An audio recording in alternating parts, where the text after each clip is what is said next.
अष्ट सखान में एक सखा हैं श्री कृष्णदास जी। क्या नाम है? आप लोगों ने यदि हमारी पहले कथा सुनी होगी तो कृष्णदास जी का एक पद हम बहुत गाते हैं, मेरो मन गिरधर छवि पे अटक्यो। ये श्री कृष्णदास जी का पद है। तो कृष्णदास जी मंदिर के अधिकारी, श्रीनाथ जी मंदिर गोवर्धन के, बहुत ध्यान से सुनिए, बड़ी सुंदर चर्चा है। तो कृष्णदास जी गोवर्धन मंदिर के अधिकारी, गिरिराज जी श्रीनाथ जी के अधिकारी। तब श्रीनाथ जी गोवर्धन में विराजते थे, फिर बाद में यहां आ गए उदयपुर के पास। तो कृष्णदास जी को नियम हतो, वो नित्य जल की सेवा मंदिर की करते और स्वयं जाते, कुआं से जल लेकर के आते और लाकर के मंदिर सेवा में पधराते। एक दिन श्रीनाथ जी ने प्रत्यक्ष प्रकट है करके, श्रीनाथ जी तो प्रकट ही थे, बात करते थे अष्ट सखाओं से। ठाकुर जी ने कही, बोले कि हे कृष्णदास, अब तुम वृद्ध रह गए हो, आप अब सेवा करनी धीरे धीरे कम कर दो, इतनी भोर में जाओ जल लेकर के आओ, हमको बड़ा श्रम हो गया आपको देख करके।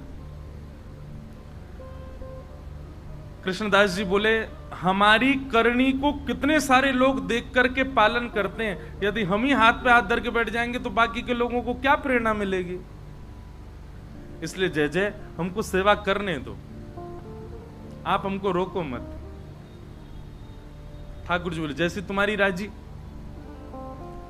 और एक दिन कैसा हुआ कि श्री कृष्णदास जी जल भरने के लिए कुआं पे गए और जैसे ही जल भर करके बाहर निकाल रहे, आप श्री का पैर फिसल गया और कुआं में गिर गए।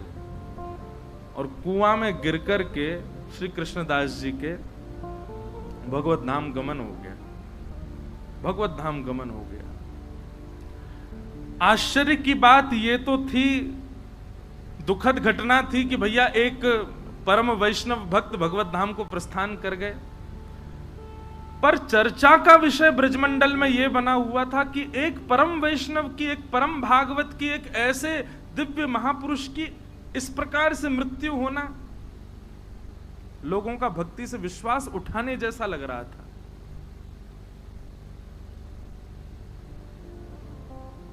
सब जगह ये चर्चा होने लगी। बोले कि क्या फायदा ठाकुर जी का नाम जप करने का, क्या फायदा इतनी सेवा करने का, क्या फायदा इतना भजन करने का। कृष्णदास जी को देखो, कुआं में गिर गए, प्राण निकल गए। अरे कम से कम प्राण जाते तो कम से कम ऐसे तो कि सही तरीका से जाते, इस प्रकार ये तो अकाल मृत्यु जैसी है। अब तरह तरह की बात ब्रजमंडल में घूमने लगी। ऊपर से किसी ने एक बात और जोड़ दी। बोले क्या? बोले वो तो भूत और बन गए। किसी ने ये बात कह दी कि वो भूत बन गए। अब जब बात फैलती है ना, तो मानव का ऐसा स्वभाव है, साइकोलॉजी है ऐसी कि वो उस चीज को घर कर लेता है। अच्छा, एक तो अकाल मृत्यु, भूत और बन गए। अब कोई बेचारो पनघटते जल भर के ला रहा है, तो जबरदस्ती टीक दोपहरी खाली, कोई भी नहीं रास्ता में।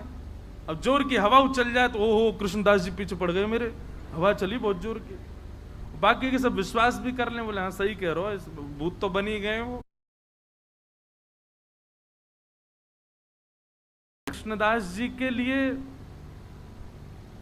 कहा जाता है कि उनकी अधोगति, उनकी अकाल मृत्यु, और ये तक कह दिया कि वो एक प्रेत बन गए। स्वामी श्री हरदास जी महाराज कहते हैं, ध्यानपूर्वक सुनिएगा। बोले माथे पे उर्धपुंड विराजमान हो गया, ब्रजमंडल में जन्म हो गया, संपूर्ण जीवन में एक बार भी ब्रजरज को बड़ी निष्ठा से जिसने अपने माथे पर अंकित कर लिया, गुरु कृपा से गुरु दीक्षा ग्रहण कर ली और अपना संपूर्ण जीवन में एक बार भी ठाकुर जी का भजन गा लिया, वृंदावन रस को गा लिया, स्वामी जी कहते हैं उसकी अधोगति जीवन में नहीं हो सकती। कृष्णदास जी ने तो पूरे जीवन ठाकुर जी की सेवा में निकाल दिया, कैसे कह सकते हैं कि उनकी अधोगति हुई है?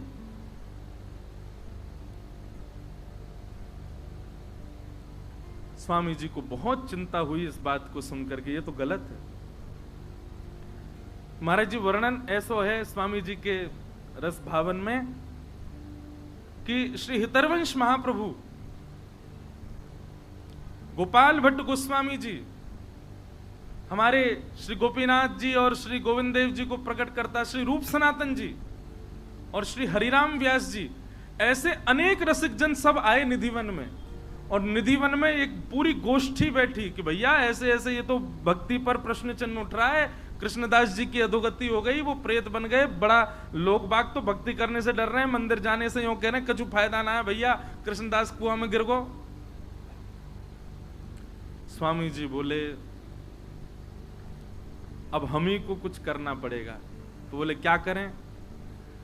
ब्रजवासीन की मंडली बुलावें कि सब ब्रजवासीन को बुलावें, 84 को उसमें निमंत्रण भेजें कि सब निधिवन में आओ, पंगत पावे, तब आपका चुप प्रवचन करो।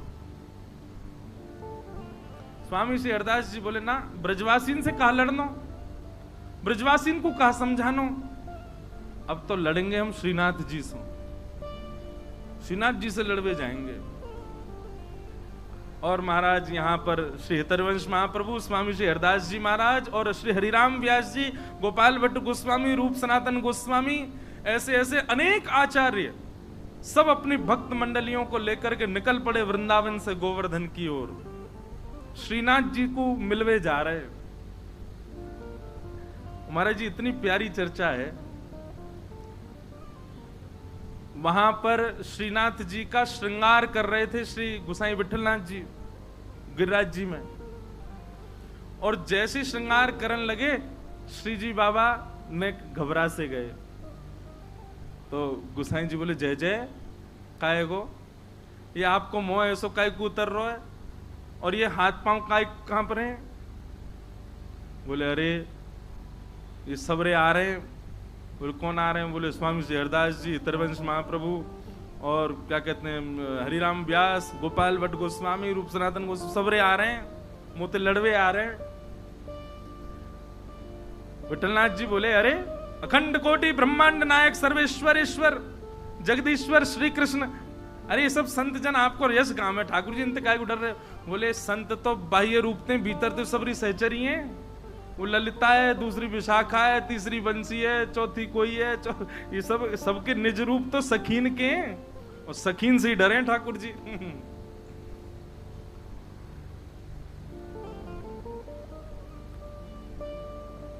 स्वामी श्री हरदास जी महाराज और सब रसिक जन जा रहे हैं, पूरा वृंदावन और जो जो गांव बीच में पड़े सब जगह महाराज स्वागत सत्कार होवे, सब लोग आकर के प्रणाम करें। अब फोन तो थे नहीं, फोटोज तो थे नहीं कि भाई सबन को बस नाम सुने सबने स्वामी श्री हरदास जी, नाम सुने सबन ने गोपाल भट्ट गोस्वामी, नाम सुने हरिराम व्यास। अब जो जो गांव ते निकले तो गांव बारे बेचारे हाथ जोड़ खड़े, अब ये ना पता है कौन सो कौन। तो हरिराम वाणी में लिखो महाराज जी, चर्चा में हरिराम व्यास जी आगे आगे जा रहे हैं और आगे आगे जाके बता रहे हैं, सुनो पतरे से होंगे ऐसो, यहाँ नाक तिलक लगा रखो, वो स्वामी श्री हरदास जी हैं, श्री बिहारी जी को जिनने प्रकट कियो, और उनके संग आ रहे होंगे, उनको ऐसा तिलक होगा, वो श्री हितरवंश महाप्रभु हैं, और श्री गौड़िया वैष्णव संप्रदाय तिलक गोपाल भट्ट गोस्वामी हैं, वो रूप सनातन गोस्वामी हैं, उनने वो ठाकुर जी प्रकट किए, उनने वो ठाकुर जी प्रकट, श्री हरिराम व्यास जी सबन को परिचय दें। तो जब सब रसिक जन आवे तो सब ब्रजवासी भोले बारे सबन को प्रणाम करें। और फिर एक के बोले कि हमने तो सुनी एक हरिराम व्यास भी आए हो, वो कहाँ है?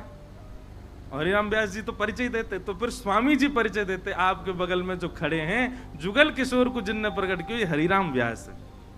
कैसी मधुर चर्चा है, आहा, गामन में जामे वहीं बैठ जाएं, फिर वहां के सब लोगन की शंका को समाधान ब्रजवासी आकर के अपने निवेदन करें, भाव स्वामी जी सबके भाव बतावें, कभी हितरवंश महाप्रभु कोई की शंका को समाधान करें। ऐसे सब भ्रमण करते करते गोवर्धन जा रहे हैं।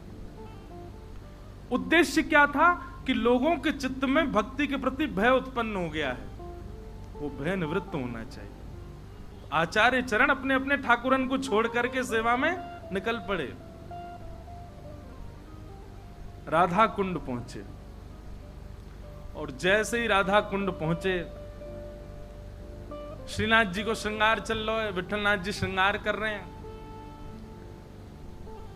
सुंदर शीश पर पाग आदि पहना करके, सुंदर तिलक भाल आदि सब करके, कानन में कुंडल, अब जामा पहना रहे श्रीजी बाबा को, एक हाथ में ही जामा पहनो, इतने में ही ठाकुर जी बोले विठलनाथ जी मैं पहन लूंगा खुद ही, तुम जाओ उनको सबन को स्वागत करो।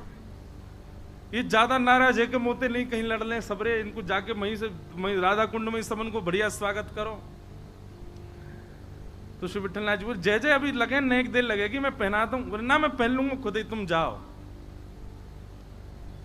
सबरी सहचरी आई है, सबन से मिलके आओ और बात देखियो वहीं निपट जाए। यहां तो सबरे भक्ति भाव में भर के आए करें। श्री विठलनाथ जी अपने सब वैष्णवों के साथ में राधा कुंड गए। महाराज जी मैं तो सुनते सुनते कहते कहते वह रूप को चिंतन कर रहा हूं, कैसी समाज बैठी होगी।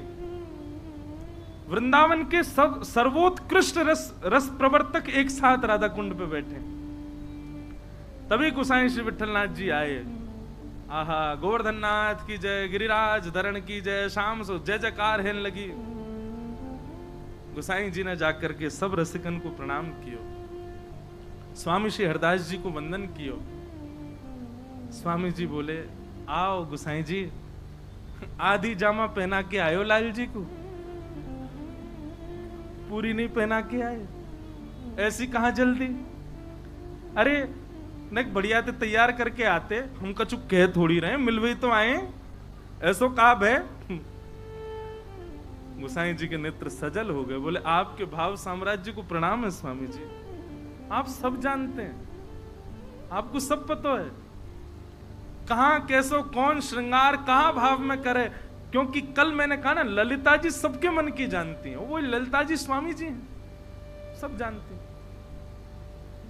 बोले आधी जामा पहना के भागे आए, पूरी पहना जाते।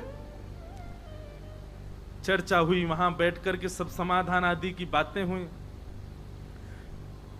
बोले क्या किया जाए, कैसे ब्रजवासियों को बताया जाए कि भाई मृत्यु किसी के वश में थोड़ी, ऐसा थोड़ी कि केवल भजन करने वाला और सब प्रकार से ठाकुर जी को भजने वाले की कभी अकाल मृत्यु नहीं हो सकती।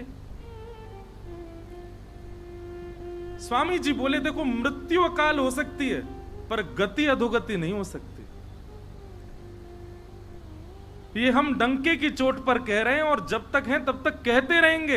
एक बार जिसने अपने जीवन में कुंज बिहारी श्री हरदास कहा होगा, एक बार श्री गिरिराज जी के चरणों में नतमस्तक हो गया होगा, एक बार उर्धपुंड अपने माथे पर पधरा दिया होगा, ब्रजमंडल में जन्मा होगा, ब्रजमंडल में मृत्यु प्राप्त की होगी, उसकी अधोगति नहीं हो सकती। हमारे वृंदावन के रसिकजन तो गाते हैं,